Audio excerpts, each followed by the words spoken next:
The LA Clippers are streaking again. 2 wins in a row, both against the Portland Trailblazers.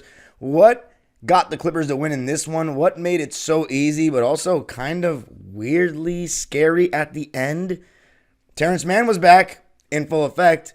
We're going to be talking about that and previewing the Sunday game against the Philadelphia 76ers at the Staples Center. Going to be talking about it all on today's Locked On Clippers. You are Locked On Clippers, your daily Los Angeles Clippers podcast. Part of the Locked On Podcast Network, your team every day.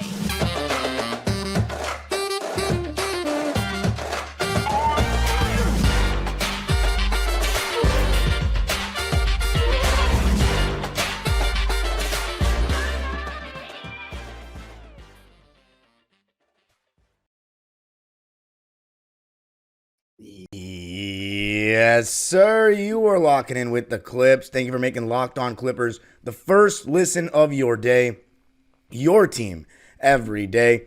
I'm your host, Darian Vaziri, born and raised in LA and in my 19th season as a Clipper fan. You can also follow me on Twitter and Instagram at DimeDropperPod and subscribe to my own YouTube channel, Dime Dropper, for even more LA Clipper and LA sports content. And Locked On Clippers is free and available wherever you get your podcasts, including YouTube. And I want you to let me know anything about this game, but in particular, can these 2 wins against the Blazers start something special for us to close this season? Or is it just, it's the Blazers? You better win the game. I'm not impressed at all. I'm still very skeptical about this team, not just in the playoffs, but for the next couple of games going forward. Now, we're going to be talking about a plethora of things in this episode, starting with the game, the performances of certain guys, the Philly game on Sunday, and also some weird stuff in the fourth quarter from our Clippers, and Brandon Ingram getting injured and what that means for us. So let's start with this game against Portland. Again, this is a tanking Portland Trailblazers team. We just played them on Wednesday, blew them out, and coming off that loss against Atlanta, we needed something to get us back into the right direction for these last 15 games. Now, after this win, we won 125-117, by the way, but don't worry, I'm going to get into all of it because that scoreline doesn't really do the team justice. But we are now 44-25 on the season, 22-14 away from home. We've played 69 games. We have 13 games left. And remember, 2 games ago when we were 42-25, I said, we can still have tie the best record in Clipper history with a 15-0 ending to the season. Well, 2 down, 13 to go. So it's still in play. But in all seriousness, this Portland Trailblazers team is basically tanking. I mean, they did not have Malcolm Brogdon. They don't have Robert Williams. They don't have Shadon Sharp. They don't have Jeremy Grant. I mean, these are 4 or 5 of their best players. And in this one, they also didn't have DeAndre Ayton, who we saw on Wednesday. So, the Blazers are playing for the ping pong balls at this point, and the Clippers needed to assert their dominance and authority right away, and they pretty much did. And it starts with the stars. Those were the guys I kept calling out, particularly Paul George and James Harden over the last couple of weeks when the Clippers have been struggling. And they did their thing in this game, as they should. And to be honest, I'm not trying to sound like a downer, but everything felt so easy. I mean, especially offensively, but it's not that hard to guard these guys relative to other NBA teams. They just don't have as good of players out there because their best players aren't even available. So we take away Anthony Simons, and it's kind of just everybody else like Delano, Banton, Duop, Reed. And we only allowed Simons to take 6 shots. So throwing 2 at the ball. And Scoot Henderson actually had a pretty good game, 24 points, 10 assists, but we were never really in danger. You had Delano Banton, Jabari Walker kind of impressing, but it was all about James Harden, Kawhi, and Paul George. Particularly Paul George and Kawhi Leonard. The 2-1-3 duo, just like against Chicago, they were on it from the start. We scored 42 points in the first quarter, outscored the Blazers 42-27. We outscored the Blazers 28-26 in the second, and then 31-27 in the third. So we did give no quarter until the fourth, where we went to garbage time, and in typical Clipper fashion this season, our third-string unit just played awful, and it looked like the Blazers were actually making a little push. They cut the deficit down to, I believe, 6 towards the end of the game. I think it was 7. It may have even been 5. It may have been 5 at 117 to 122, but I could be mistaken at the end. But we were up by as many as 26 points in the game. And it started with the way we started. Paul George knocking down some threes. Kawhi Leonard was killing the drop coverage. There were times where they would go underneath the screens on Kawhi, which okay, be my guest. If you do that inside the arc, you're going to get punished. We were on a 12-1 run at one point, and by the way, Terrence Mann did return for us in this game, which was great to see, and boy, did he play well, but I'll save the Terrence praise for the second segment.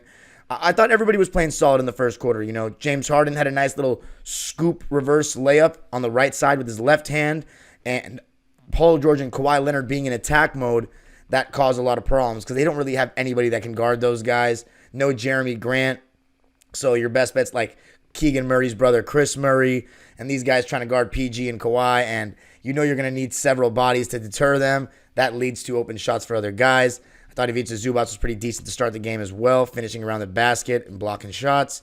And even Brandon Boston and PJ Tucker hit threes in the first quarter, and the Clippers as a team had 6 threes in the first. Kawhi Leonard had 13 points in the first after 2-and-1s, Clyde Frazier style. And the reason why I say that, and what I mean by that, is the little up, take the hit, put it up. If you're wondering why Clyde Frazier, because in my historic studies, starting from Bill Russell's rookie year and watching all the footage I can, Clyde Frazier is the first person I've seen in NBA history do the up fake and then lean into a defender as they're coming down and then shoot. That was his, I don't know if he's the first one to do it, but he's the first one I've seen do it.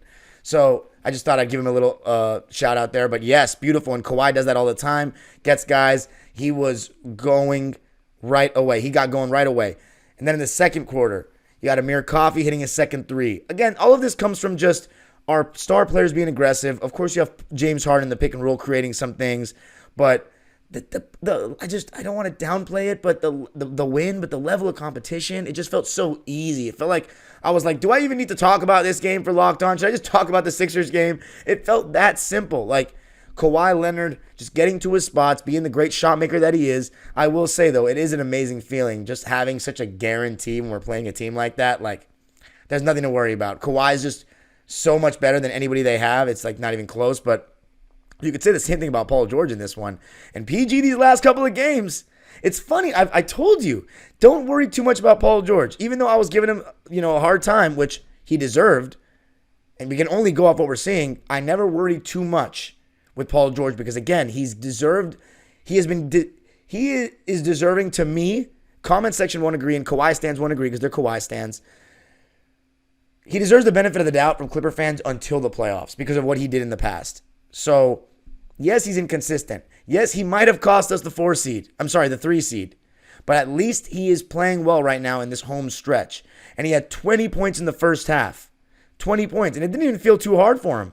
He got to the basket a couple times, which you love to see. But a couple of times besides that, it was just feeding off of other guys, whether it be James Harden or it be the Clippers swinging the ball and finding him open behind the three-point line. Or Kawhi, there was one time he got doubled on the elbow and he kicked it out to Paul George for a three. Actually, I don't know if he directly kicked it out to Paul George, but the possession led to an open Paul George three. And by halftime, 7 Clipper players had hit a three. So things were going well. No concern. We were up 70-53 at the half. And in the second half, we were also in command third quarter. PJ Tucker, by the way, though, who gave us another stretch of good minutes. So PJ Tucker, not only is he knocking down open threes now, which he wasn't in the beginning of the season. He's knocking it seems like one a game. His defense has been pretty solid. Now, again, Portland, without all those guys, it's not a great representation of our defense. And quite frankly, I don't think our defense was all that. I think Terrence Mann tried hard, but I don't think he was that good. I think he got blown by several times. I thought Brandon Boston had some good moments, but also some not great moments, where Scoot Henderson got by him one time, and then I think once or twice he got lost off the ball. But he also had some good defensive possessions. Like there was this one time where he stood in front of Delano Banton well and moved his feet and caused a miss where Banton was trying to get a foul. So some decent two-way stuff from Brandon again, but not as strong as the last game. And I just thought our defense was mediocre in this game. And that's, to me, represented, even though a lot of it was in garbage time, we allowed 117 points against a team that is super short-handed. So it is what it is. It's not really anything that relevant. But PG, by the way, so PJ Tucker was out the whole second half with calf soreness, right calf soreness to be exact, so I'm hoping he's okay. But PG started out that third quarter phenomenally. 7 points in the first 3 minutes of the quarter, and the thing I loved about Paul George's shots in the third quarter is that several times we gave him the ball inside the arc to work. So he's already catching 18 feet away or closer, and I've beaten it like a dead horse in the last 2 years. Paul George catching the ball inside the arc as opposed to behind the three-point line where he dances too much. It's so easy for him. Instead of just constant Harden high pick and roll or constant Kawhi ISO on the wing, Paul George, he sometimes makes it look even less hardworking. He makes it look more effortless than Kawhi sometimes when it comes to catching the ball inside the arc. He just rises up over the top with how tall he is.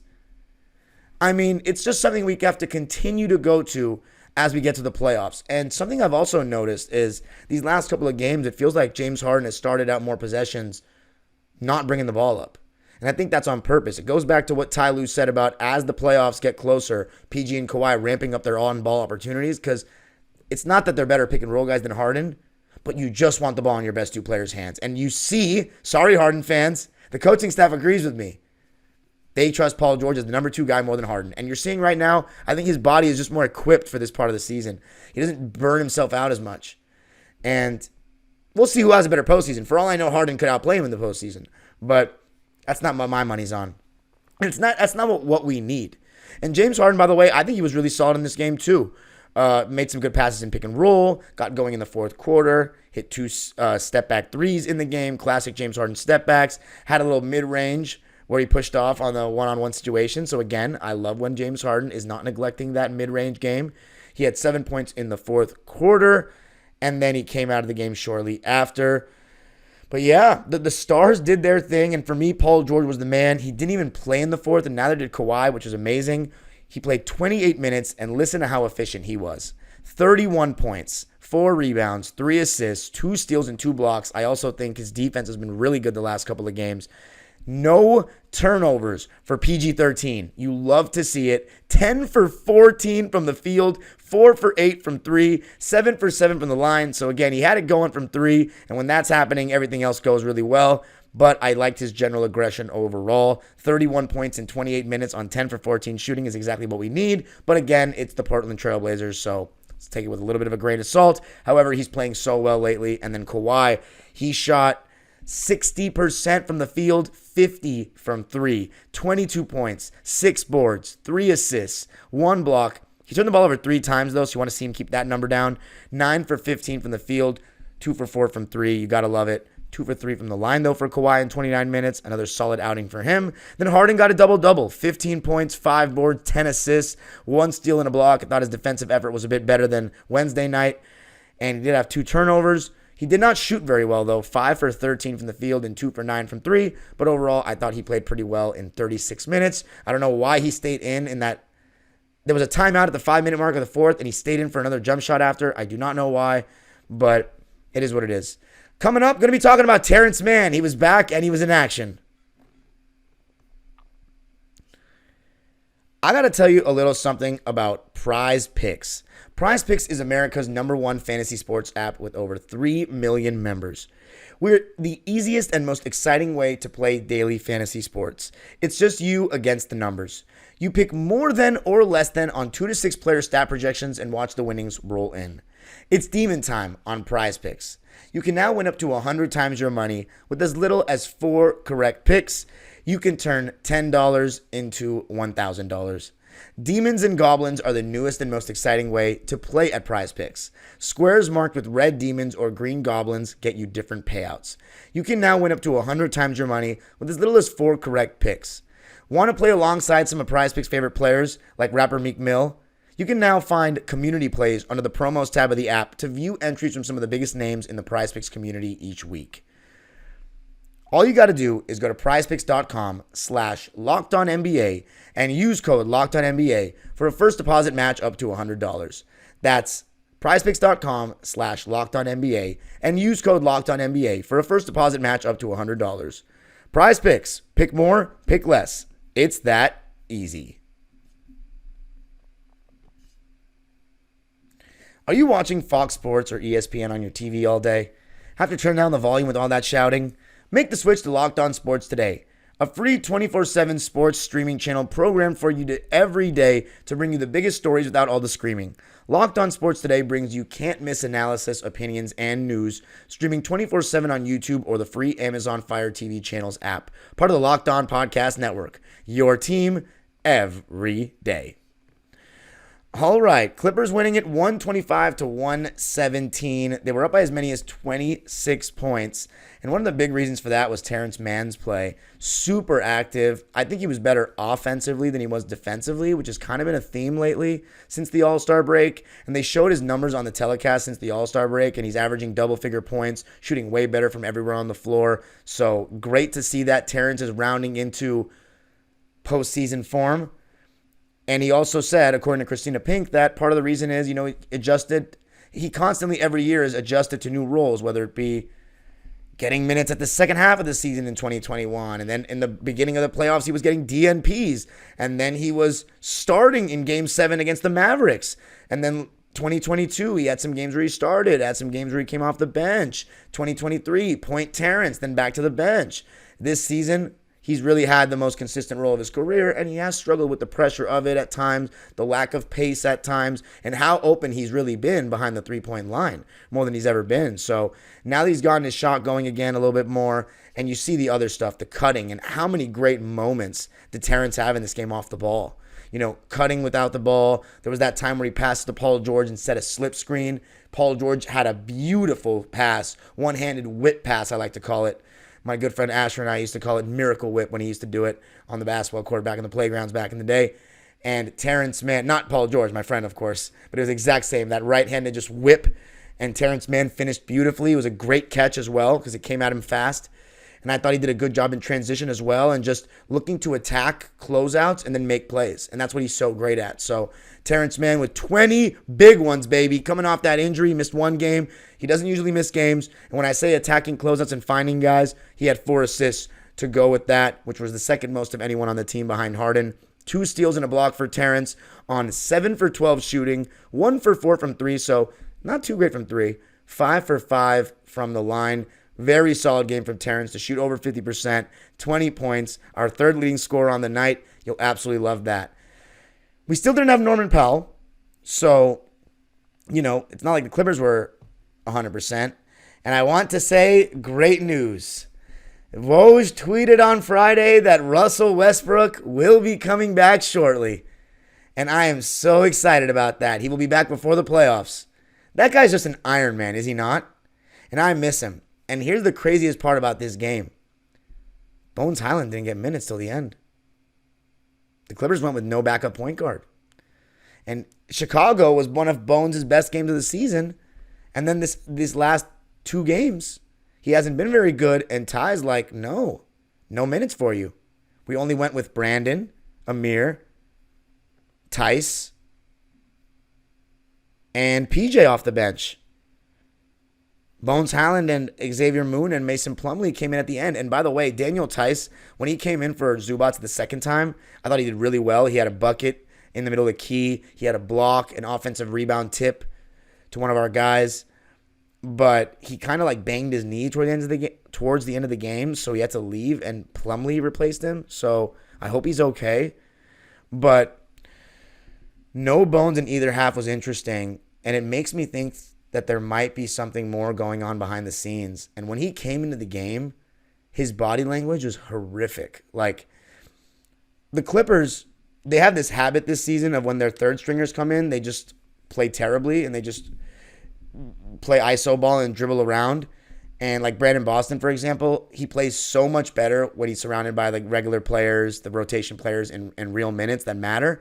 But when he's playing as the main scorer of that third string unit, he just goes Rico Hines runs, just dribble, tries to go one-on-one or open runs, as if he's not playing an NBA game anymore and he's just trying to put on a show because the game doesn't matter anymore. But I'm not just trying to single out Brandon. It was ugly offense at the end, and the Blazers were playing super hard still, so they cut the game down to 6 points. You know what? I'm just going to go to the play-by-play and find how much it was exactly, but the point that I wanted to make was Bones Highland came into the game for James Harden at the 4 minute and 13 second mark.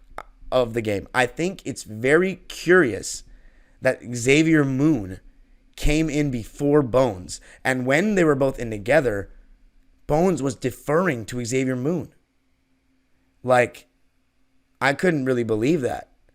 So, I mean, Bones clearly has to be mad about the fact that he's not getting minutes in this game. He came in and just kept passing it to Xavier Moon. Didn't look to do anything, just jogging up the court casually. We were up 19 when Bones came in the game, and we ended up winning by 8. So in 4 minutes, we got outscored by 11 points with him on the court. He had 1 turnover, and it was the only time where he looked like he was trying to do something, get the ball across half court. It was weird. It was very bizarre. Again, we've heard about similar situations in Denver with him being disgruntled about a lack of playing time. And I don't have no sympathy for him. I do have major sympathy for him with the way the Harden trade went down. And he probably thought he was going to be the backup point guard this year and started the season so well. And the fans were so excited about him. But it's just tough when you bring in a player of that caliber and you have to make Russell Westbrook your backup. You're not Bones Highland. He's not sniffing the rotation. So tough. Tough indeed. But as far as some final stat lines for the Clippers, Brandon Boston continues to be a contributor, and the fact that he's getting more minutes than Bones, we'll see if he even gets. He might get burned in the playoffs at this point. Who knows? PJ Tucker, 3 points, 2 boards, 1 assist on 1 for 2 shooting in 8 minutes. Made his only 3. He was a +7 in those 8 minutes. Brandon Boston, 9 points, 4 rebounds, 1 assist and a steal. Shot 3 for 4. From the field and 2 for 3 from deep, and both of the threes were off the dribble. One of them was a sidestep 3 to his right. It was beautiful. And then Daniel Tice, 6 points, 4 boards, 1 assist, 2 blocks in 21 minutes on 3 for 5 shooting. Missed his only 3-point attempt. Then Amir Coffey, solid as well as usual. 8 points, 3 dimes on 2 for 3 shooting. Made both of his threes and both of his free throws. And then Zubats with 6 points and 8 rebounds. He did have 5 fouls, though, and 3 turnovers, so I thought he was just okay. 3 for 3 from the field. Clippers win it 125-117. It was not a pretty fourth quarter, but coming up, going to be talking about Brandon Ingram's injury and the Philadelphia 76ers game on Sunday.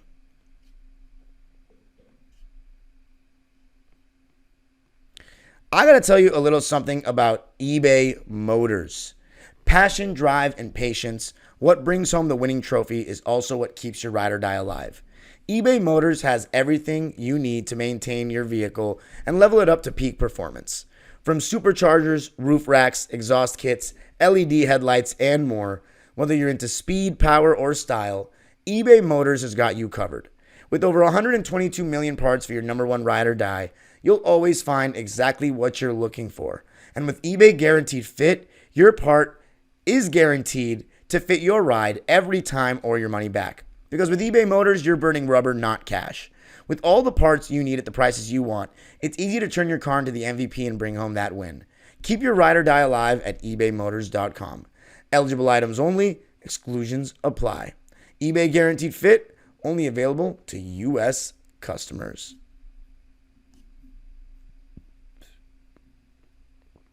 All right. So, Clippers winning at 125-117.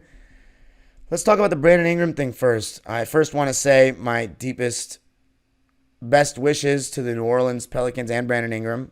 I hope he gets well soon and he's available for the playoffs because nobody wants to see one of the star players not play. We know, as Clipper fans, we know more than anybody what that feels like, and this season has been a great one for the Pelicans in the sense that, just like the Clippers, knock on wood, and I'm still knocking. I am still knocking, by the way. 69 games in, guys, and they're still healthy. Oh, my God, I can't believe it. I can't believe it.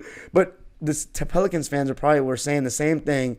Zion, Brandon Ingram, CJ, they've been healthier for the most part this year, and that's why they're in a playoff spot, not a play-in spot like the last couple of seasons. And Brandon Ingram goes down with that injury. Oh, man, we'll see what the diagnosis apparently came out not as severe as we expected, but man, I don't know if they're going to hold on to that 5 seed without him. And of course, my first thought is, wow, if we play the Pelicans without Brandon Ingram, we got to win, and we shouldn't take that long to do it. But I don't want to think like that. I just think it's lame to think like that. So I'll keep you posted on the situation, as I'm sure you guys will all be posted on the situation. But the Clippers have a game coming up on Sunday, and I'll be there. So you'll get a vlog on my channel about it. And it's a very special one in the sense that it's a chance to make it 3 wins in a row.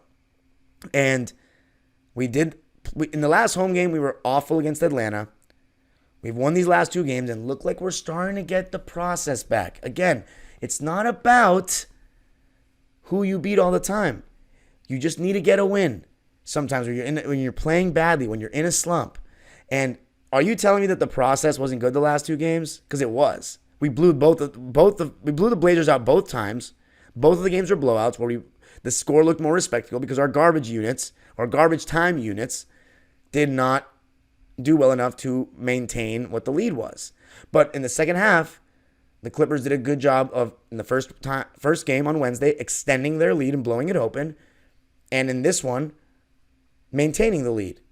So the process was great the last 2 games. The stars looked great, and that's hopefully what can give them that confidence, that mojo, that swagger to get them back going again.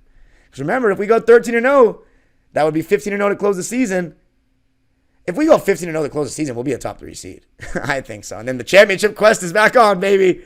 So we'll see how it goes. 1 game at a time, but we should beat Philly. And the thing is, they gave the Lakers a hard time on Friday. That wasn't an easy game for the Lakers, but they also, they I think might have a reputation of playing down to the level of their competition more than we do, because they've actually done better against the top teams in the West than us. But we have a 24-4 record against teams under 500. So that's good. The reason why this game is special, though, I was totally joking when I said it's special because we could win 3 games in a row. The reason why it's special is because it's Nicholas Batum's first game back. And I will be in attendance. I'll video the whole tribute, and I'll post it on Twitter and on the vlog.